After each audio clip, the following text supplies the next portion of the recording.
This is Dr. Paul Thomlinson from Compass Health Network, and I'm doing a continuing series aimed at inspiring hope and promoting wellness during these times we're living in and living through. It's been a while since the last installment, but after seeing the current hullabaloo surrounding wearing masks, where there's often more heat than light in the discussions, I wanted to do an episode applying evidence-based psychology to the issue. I call this one Unmasking the Psychology of Masks. Based on the best available scientific evidence, as of June 28, 2020, the CDC recommends that nearly everyone wear cloth face coverings in public settings, especially when other social distancing measures are difficult to maintain. Why?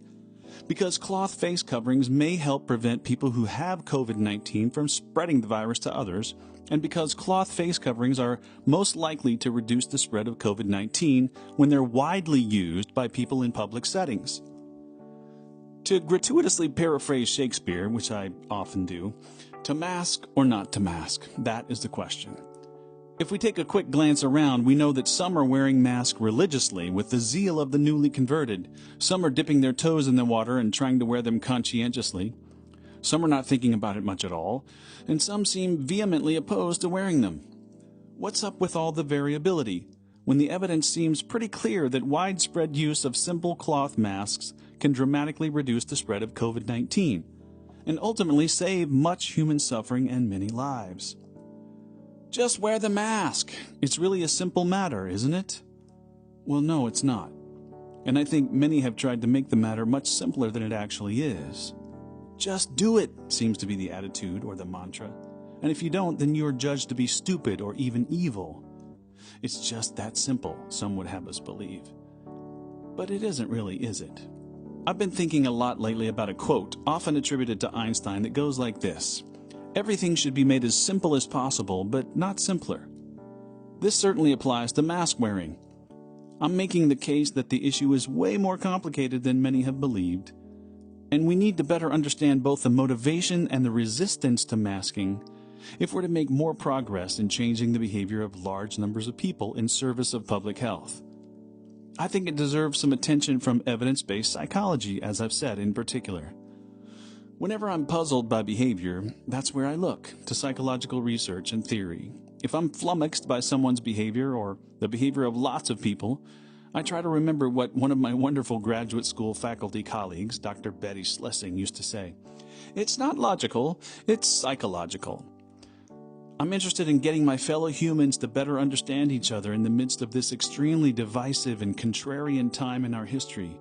But ultimately, I'm interested in helping to relieve suffering and save lives. Let's start with the obvious question. Why aren't more people wearing masks these days? This is one of those simple questions with a dizzyingly complex set of answers.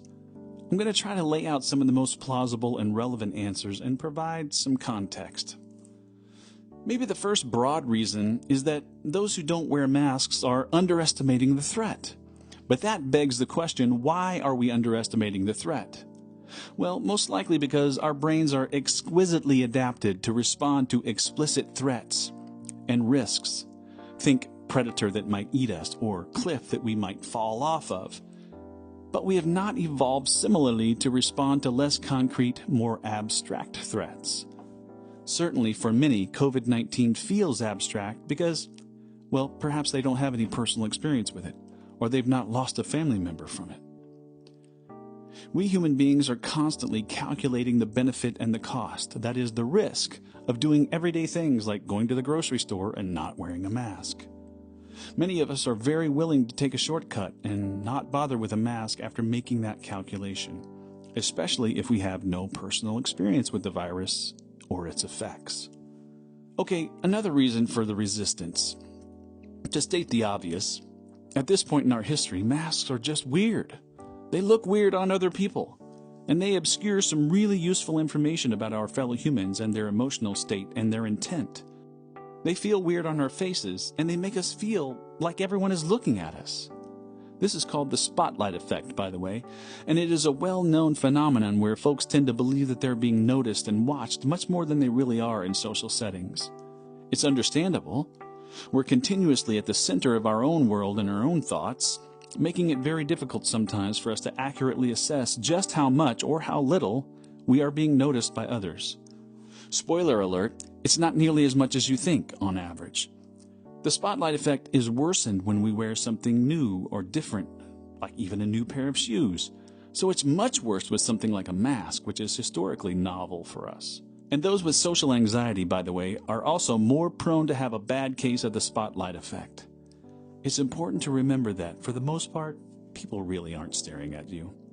Yet another cause of resistance is that many people think that wearing a mask doesn't work, or they disbelieve the science or scientists delivering the masking message. This is certainly understandable in many ways, especially since public health authorities, including the Surgeon General, waffled in their support of masks or even recommended against them early on in the pandemic. That certainly didn't help matters, and some anti-maskers are still holding on to those early messages, even though they have been explicitly walked back or retracted, with great regret in most cases. Within 3 months, though, masks went from unnecessary for healthy people, that was the message, to recommended for anyone who goes out in public. So I'm just saying, people can be forgiven for feeling like they have a little whiplash from all the conflicting messages at times. Also, a lack of trusted role models masking up is another reason for the slow uptake, I think.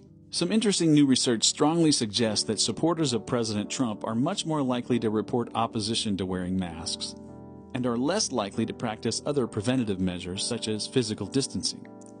According to Dr. Jonas Kaplan of the University of Southern California, the president's supporters would be more likely to wear masks if he led by example and did so himself. The bottom line is, there are few more powerful motivators of human behavior than to belong to a social group, to have a bond with others. And that desire to connect and be part of the group is so powerful, it has been shown to cause us to distort our evaluation of reality, even objective information. The great classic social psychology studies on conformity by Solomon Asch showed this very clearly. We can and will distort objective reality in order to maintain our membership or connection to a group we find attractive. This can lead to a kind of groupthink, another great contribution to the world from social psychology, by the way, which is particularly dangerous in a situation such as we find ourselves in now, when we need clear thinking and objective evaluation of reality. Another reason more people aren't wearing masks is not enough people are wearing masks. That sounds like nonsense and the worst kind of circularity and doublespeak, but what I mean is, one of the ways we human beings determine what we should do, what is correct, is to find out what other folks think is right or correct. This is what social psychologists call social proof. As Dr. Robert Cialdini, author of Influence, The Psychology of Persuasion, notes, especially in ambiguous situations, we tend to look at what other people are doing as a guide for what we should be doing. You know, like if you go to the store and there are just shopping carts everywhere left haphazardly all over the place, and that may make you more likely to leave your cart by your car instead of walking it back to the corral. We do know that social proofing is amped up in ambiguous situations where we see a leader or exemplar doing something. For example, if you're in pedestrian mode in a city and are part of a group of pedestrians waiting to cross at a busy intersection, if we see a well-dressed man jaywalking against a red light, we are more likely to follow suit than if we see an unwashed, disheveled person maybe doing so.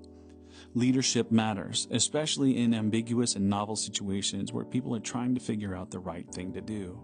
This when in Rome, do as the Romans do approach is as old as civilization itself, at least. And while it seems perfectly logical to watch others when figuring out what you should do, it's important to remember that those people we're watching are in the same boat as we are. They're also very likely unsure, confused, and looking at whatever it is we're doing. Dr. Cialdini calls this pluralistic ignorance. He and other social psychologists have described some horrific and familiar incidents in New York City where large groups of people watched crimes underway, including assault and rape, saw them in progress and did nothing at all to stop them. Didn't even call the police in many cases. The sad and grievous case of Kitty Genovese is one of the most famous and instructive. Many, including the media, have said this just speaks to the apathetic, uncaring, and callous nature of human beings. Sounds familiar, as this is how I hear some people speaking of those who are not masking yet. But Cialdini and others have shown that it's more likely that the crowd was sort of paralyzed. That is, because each individual was looking to others to decide what to do, and in a self-reinforcing loop, no one did anything. So I hope we can all find some clear exemplars and a clear line of sight as to why it's the right thing to do to mask up right now. I'm going to continue in the next episode to discuss the psychology of masks and hopefully provide more useful and I think fascinating information on why some people are very resistant to masks, all in hopes of getting more folks to do so, achieving mask saturation in public and reducing the spread of the virus.